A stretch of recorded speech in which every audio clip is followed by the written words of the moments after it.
علی بیا قرض تو بده تا دیر نشده، پیش از اون که کار از کار گذشته. من و تو رفیقیم ولی این بده ناگزیرای سفرت باشه، سبز بار سفر نبسته.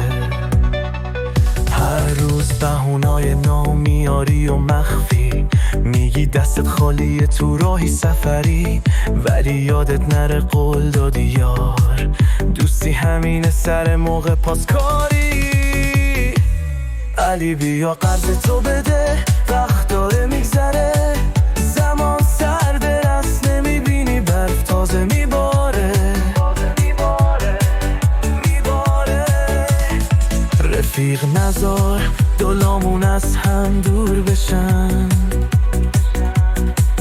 چون دوستی ساده است نه حق بازی بازاره.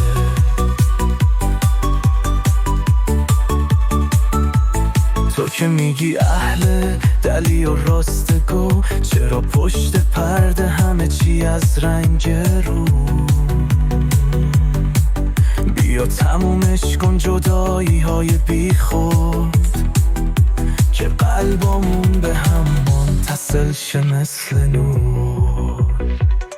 علی بیا قرض تو بده، وقت داره میگذره، زمان سرده رست نمیبینی برف تازه میباره. رفیق نزار دلامون از هم دور بشن، چون دوستی ساده است نه حق بازی بازاره.